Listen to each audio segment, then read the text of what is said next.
بسم اللہ الرحمن الرحیم. ناظرین گرامی، فارسی میں استعمال ہونے والی ضمائر کے متعلق خاک سار آج آپ کو کچھ انفارمیشن دے گا، کچھ معلومات فراہم کرے گا. ضمیر کو انگلش میں ہم پروناؤن کہتے ہیں. ضمیر کو اسم کا جانشین بھی کہتے ہیں. اور ضمیر کیوں استعمال کرتے ہیں؟ ضمیر جملے میں ریپیٹیشن یا تکرار کو ختم کرنے کے لیے یا دور کرنے کے لیے ہم ضمیر استعمال کرتے ہیں. جیسے کہ آپ سکرین پر دیکھ سکتے ہیں کہ ایک جملہ فارسی کا لکھا ہوا ہے، سہراب را دیدم و بے سہراب گفتم، کہ میں نے سہراب کو دیکھا اور سہراب کو کہا.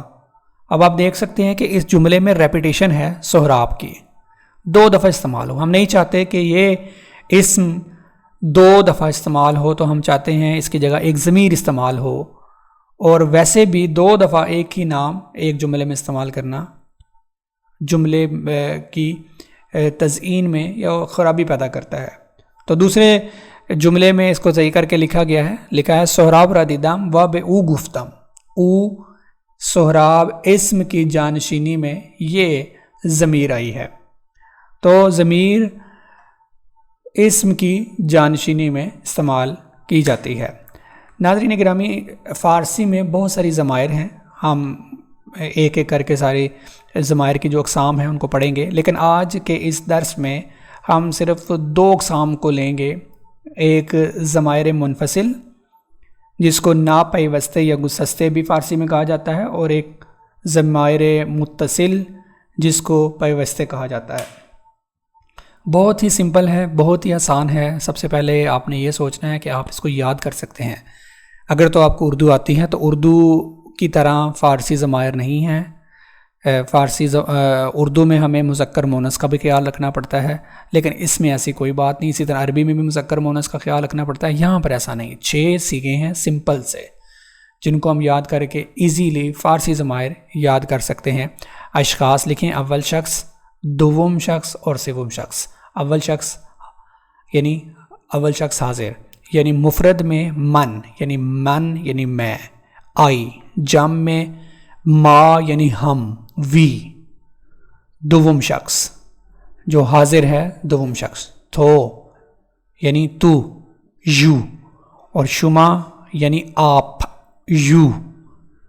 جمع کے لیے بھی استعمال ہوتا ہے. اور اگر ایک شخص کو عزت کے طور پر عزت سے پکارنا ہو تو ہم شما کا لفظ استعمال کرتے ہیں. سوم شخص جو غائب ہے، او یعنی وہ، ہی اور شی دونوں کے لیے استعمال ہوتا ہے. ایشان وہ، جمع کے لیے دے. تو یہ ضمائر منفصل ہیں، بہت ہی آسان ہے، آپ ایزیلی یاد کر سکتے ہیں. من، ما، تھو، شما، او، ایشان. اب ضمائر متصل کی جانب بڑھتے ہیں. ضمائر متصل کہاں پر استعمال ہوتی ہیں؟ ضمیر متصل ہمیشہ کسی اسم کے ساتھ یا صفت کے ساتھ جڑ کے آتی ہے اور یہ الگ استعمال نہیں ہوتی. اسی وجہ سے اس کو ضمیر متصل کہا جاتا ہے یا ضمیر پیوستے یعنی جڑ کر آتی ہے.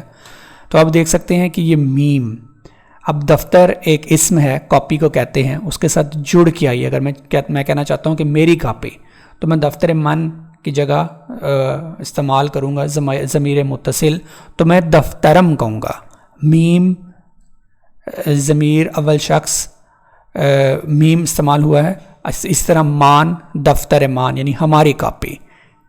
دوم شخص تے، دفترت، تے ضمیر متصل جڑ کے آئی ہے. دفترت یعنی تیری کاپی. تان، دفتر تان آپ کی کاپی. سوم شخص شین، دفترش اس ایک شخص کی کاپی. ہی یا شی دونوں ہو سکتی ہیں. دفترش شین یعنی اس ایک شخص کی کاپی. شان، دفتر شان ان کی کاپی، جمع کی کاپی. جہاں تک ضمائر متصل کا تعلق ہے تو بعض اوقات مختلف الفاظ کے ساتھ جب یہ ضمائر متصل جڑ کے آتی ہیں تو ان کی شکل بھی چینج ہو جاتی ہے، تبدیل ہو جاتی ہے. تو وہ انشاءاللہ تعالیٰ میں آنے والے لیکچرز میں، آنے والی ویڈیوز کے اندر اس کو بھی کھل کے بیان کروں گا. اگر کوئی بھی آپ کو سوال ہو، رائے ہو یا تنقید ہو تو آپ ضرور مجھے کامنٹ سیکشن میں دیجیے گا. آپ کا بہت بہت شکریہ.